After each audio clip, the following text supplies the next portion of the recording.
Seuss play is about to commence. So welcome, my friends, to the world's greatest show. On the face of the earth. Or wherever you go. We'll work up so many surprises. You'd never see half if you had 40 eyes. Why, ladies and gentlemen, Youngsters and oldsters. Your head will quite likely spin right off your shoulders. From there to here. from here to there, funny things are everywhere. The Butter Battle Book. On the last day of summer, 10 hours before fall, my grandfather took me out to the wall. Dun, dun. For a while, he stood silent. Then finally, he said, with a very sad shake of his very old head, As you know, on this side of the wall we are the Ukes. On the far other side of the wall live the Zooks. Then my grandfather said, It is high time that you knew of the terribly horrible thing that Zooks do. In every Zook house, in every Zook town, every Zook eats the bread with the butter side down.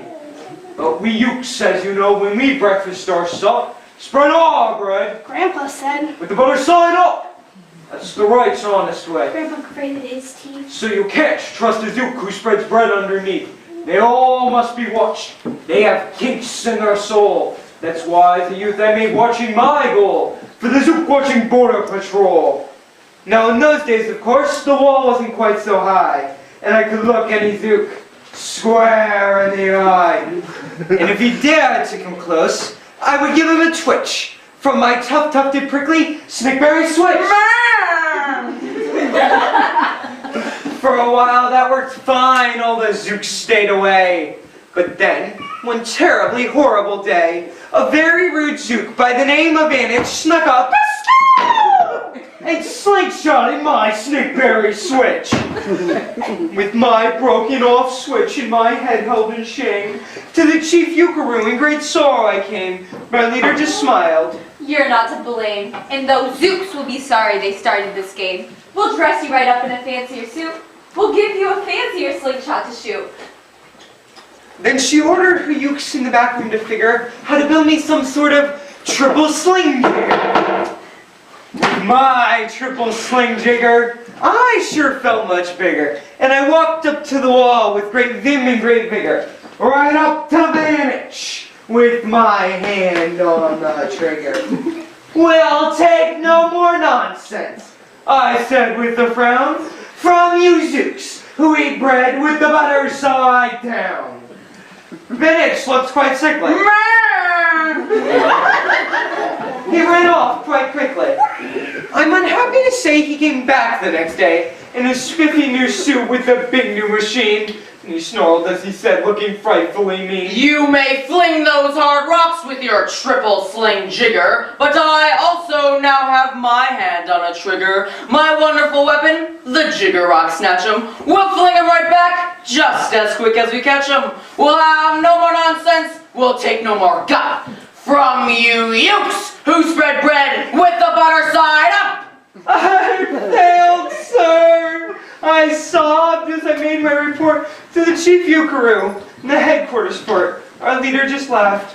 You've done nothing at all of our sport. Our slingshots have failed us. That was old-fashioned stuff. Slingshots, dear boy, are not modern enough. What you need is some newfangled type of gun. My Ukes in the back room have already begun to think of a wall into a zinger one. My bright Ukes are thinking they're on the right track. They'll think one up quick and they'll send you right back. They thought of a great one, they certainly did. They thought of a gun named the Kickapoo Kid, which they loaded with powerful poodoo powder, and ants' eggs and bees' legs and dry-fried clam chowder. And then they taught a real smart dog named Daniel to serve as our country's first gun-toting spaniel. Then Daniel, the Kickapoo Spaniel, and I marched to the wall with our heads held apart as the people cheered and their cheers filled the sky. Fight! Fight for the butter side up! Do or die! Well, we didn't quite do. We didn't quite die, but we sure did get worse than poor Daniel and I. Vantage was there too when he said the old pig. The Zooks in my back room invented this rig called the 8-nozzled elephant-toted boom blitz. It shoots high explosive sour cherry stone pits and we'll put your dumb kickapoo kid on the fritz! Poor Daniel and I were scared out of our wits. Once more, by vantage, I was bested and beat. Once more, I limped home from the wall in defeat. I dragged and I sagged, and my spirits were low as I thought they could ever go. But then I heard a boom-ba and a diddly-dill, and our butter up there marched up over the hill.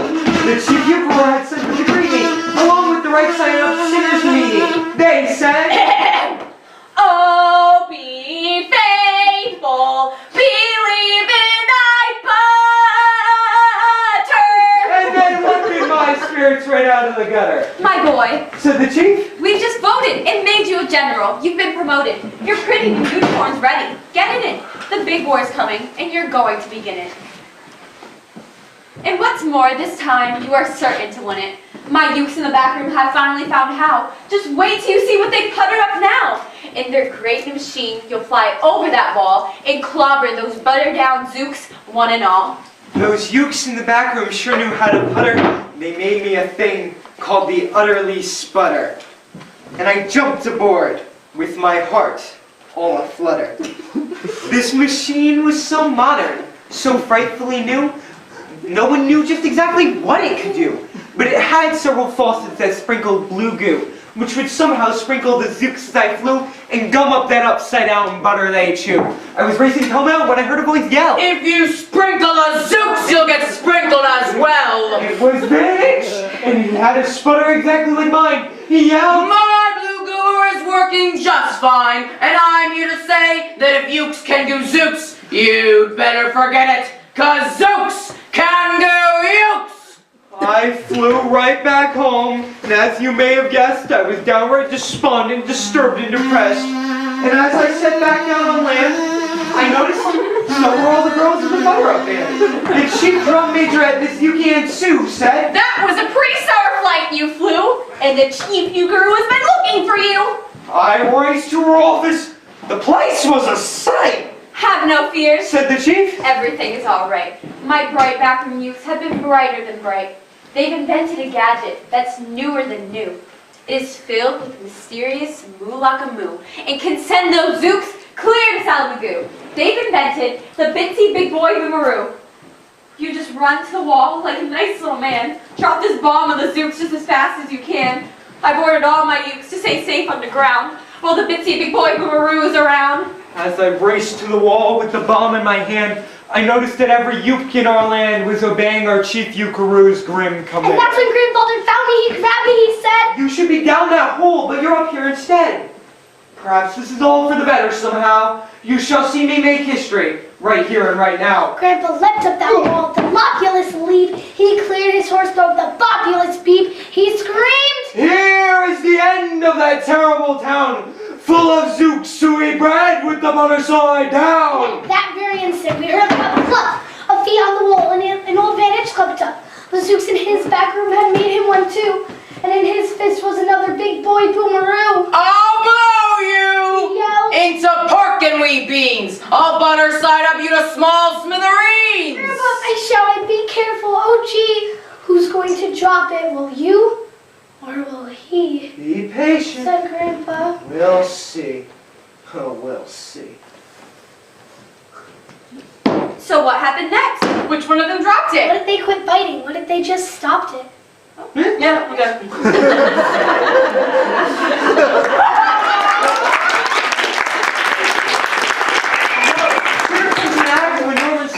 No former performers performed this performance. From there to here, from here to there, funny things are everywhere. The Sneeches. Now the star-bellied Sneeches had bellies with stars. The plain-bellied Sneeches had none upon theirs. Their stars weren't so big, they were really quite small. You would think such a thing wouldn't matter at all. But because they had stars, all the star-bellied Sneeches would brag. We're the best kind of Sneech on the beaches. With their snoots in the air, they'd sniff and they'd snort. We'll have nothing to do with the plain-bellied sort. And whenever they met some while they were out walking, they'd hide right on past them without even talking. When the star-bellied Sneeches had Frankfurter roasts, Or picnics or parties or marshmallow toast. They never invited the plain-bellied Sneeches. Left them out cold in the dark of the beaches. Kept them away. Never let them come near. That's how they treated them. Year after year. Then one day it seems, while the plain-bellied Sneeches Were moping alone on the beaches. Just sitting there wishing their bellies had stars. Up stepped a stranger in the strangest of cars. My friend. She announced in a voice clear and keen. My name is Miranda McMonkey McBean. I've heard of your troubles, I've heard you're unhappy, but I can fix them. I'm the fix-it-up chappie. I've come here to help you, I have what you need. My prices are low and I work with great speed, and my work is 100% guaranteed. Then quickly Miranda McMonkey McBean put together a very peculiar machine. Then she said, You want stars like a star-bellied Sneech? My friends, you can have them for $3 each. Just hand me your money and climb on board. They clambered inside and the big machine roared. It fluttered, it fluffed, it chirped, it burped, it whirled them around. But the thing really worked. When the plain-bellied Sneeches popped out, they had stars. They really did. They had stars upon Mars. And then they yelled at the ones who had stars from the stars. We're exactly like you. You can't tell us apart. We're just the same now, you snooty old smarty. Now we can come to your Frankfurter party. Good grief! We're all the ones who had stars from the first. We're still the best Sneeches. And they are the worst. But how in the world will we They know all frowned. if which kind is what, or the other way And round? upset McBean with a very sly wink. She said, You see, things are not quite as bad as you think. You don't know who's who. That's perfectly true. But come with me, friends. Do you know what I'll do? I'll make you again the best Sneeches on beaches, and all it will cost you is $10 each. Belly stars are no longer in style. Said McBean. What you need is a trick. My stars off machine. This wondrous contraption will take off your stars so you do not look like Sneeches and have them on Mars. That handy machine, working very precisely, removed all the stars from their bellies quite nicely. Then, with snoods in the air, they paraded about. They opened their beaks and proceeded to shout, We now know who's who, and there isn't a doubt. The best kind of Sneeches are Sneeches without.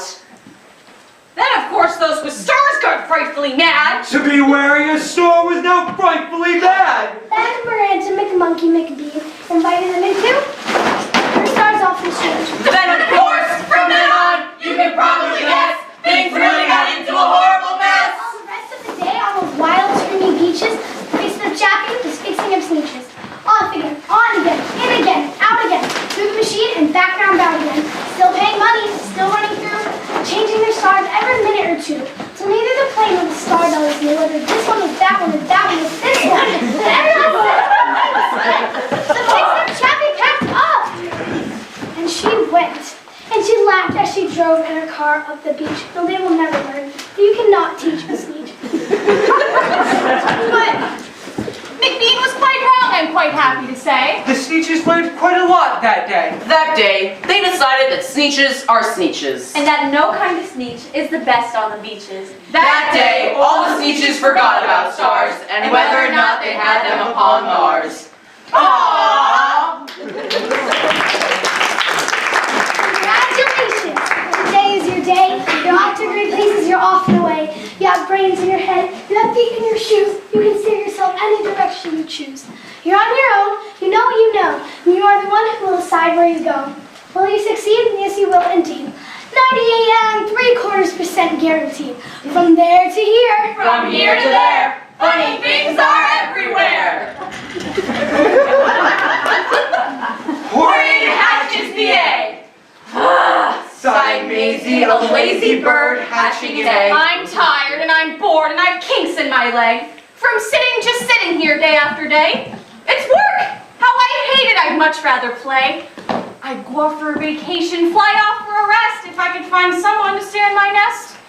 If I could find someone, I'd fly away free. Then hurried the elephant past by her tree. Hello, called the lazy bird, smiling her best. You've nothing to do and I do need a rest.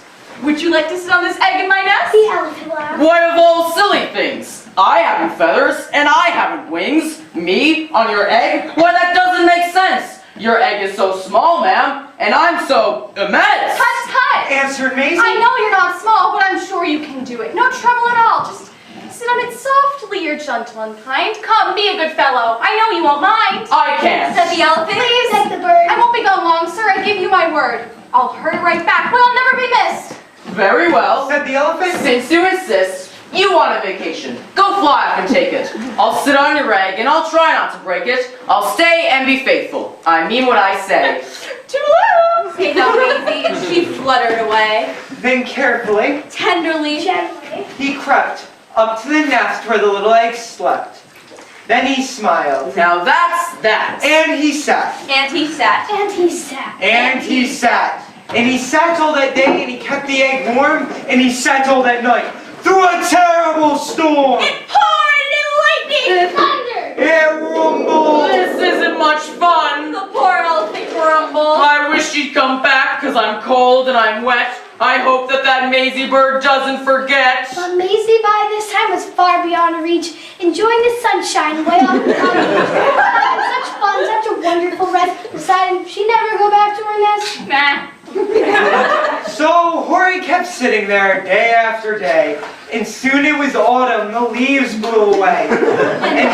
And then came the winter, the snow and the sleet, and icicles hung from his trunk and his feet. But Horton kept sitting and said with a sneeze, I'll stay on this egg and I won't let it freeze. Achoo! bless you. Thank you. I meant what I said and I said what I meant. An elephant's faithful 100%. So poor Horton sat there the whole winter through. And then came the springtime with troubles anew. His friends gathered round and they shouted with glee. Look! Horton the elephant's up in a tree! They taunted, they teased him, they yelled. How absurd! Horton the elephant thinks he's a bow. They laughed and then they all ran away. And Horton was lonely. He wanted to play. But he sat on the egg and continued to say, I meant what I said and I said what I meant. An elephant's faithful 100%. No matter what happens, this egg must be tended. But poor Horton's troubles were far, far from ended. For a while, Horton sat there so faithful, so kind. 2 hunters came sneaking up softly behind. He heard the men's footsteps, he turned with a start. 2 rifles were aiming straight at his heart. Did he run? No, he did not. Horton stayed on that nest, and he looked at the hunters as much as to say, Shoot if you must, but I won't run away. I meant what I said, and I said what I meant. An elephant's faithful 100%. but the men didn't shoot, much to Horton's surprise. They dropped both their guns and stared with wide eyes. Look! They shouted, Can such a thing be? An elephant sitting on the top of a tree! it's strange. Amazing! Wonderful. New! Don't shoot him, we'll catch him, that's just what we'll do. We'll take him alive! Why, he's terribly funny. We'll sell him back home! To a circus. For our money! next thing he knew, they had built a big wagon with ropes on the front for pullers to drag on. Poor Horton. They all shouted and off they all went with Horton unhappy 100%. Out of the wagon and onto a ship, out over the ocean, you know what a trip. Rolling and tossing and splashed with spray. And Horton said day after day after day. I meant what I said and I said what I meant, but oh, am I seasick 100%. After bobbing around for 2 weeks like a cork, they finally landed in the town of New York. Sold to a circus, then week after week, they showed him to people for 10 cents a peek. They took him to Boston, to Kalamazoo, Chicago, Weehawken, in Washington too, to Dayton, Ohio, St. Paul, Minnesota, to Wichita, to Kansas. Drake, North Dakota. and everywhere thousands of people flocked to see and laugh at the elephant up in a tree. Poor Horton grew sadder the farther he went. But he said, as he sat in the hot, noisy tent, I meant what I said and I said what I meant. An elephant's faithful 100%. Then, one day the circus show happened to reach a town way down south, not so far from Palm Beach. And dawdling a long way up high in the sky, who, of all people, should chance to fly by? But that old good-for-nothing bird, Runaway Maisie, still on vacation and still just as lazy. in spying the flags in the tents just below, she sang out, "What fun! Well, go to the show." She swooped through the clouds, soon opened and told, Good gracious! That's me. I've seen you before! Poor Horton looked up with his face as white as chalk. He started to speak, but before he could talk, there rang out one of the noisiest, ear-splitting squeaks from the egg that he sat on for 51 weeks. A thumping, a bumping, a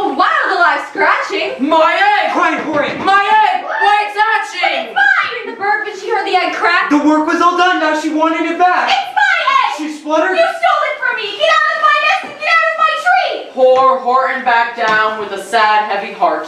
But at that very instant, the egg burst apart, and out of the pieces of little red shell, from the egg Horton sat on for so long and so well, Horton the elephant saw something whiz. It had ears, and a trunk, and a tail just like his. And the people came shouting, What's all this about? And then they looked, and they stared with their eyes popping out. And then they cheered, and they cheered, and they cheered more and more.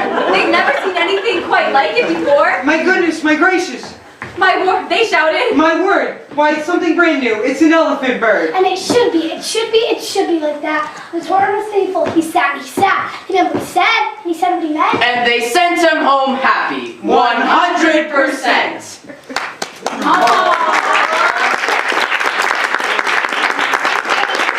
It was so nice to see ya. I'm Kiana. I'm Devin. I'm Emily. I'm Leah. And my name is David, and we're here to say We're glad that you came to our Dr. Seuss play. From there to here, from here to there, funny things are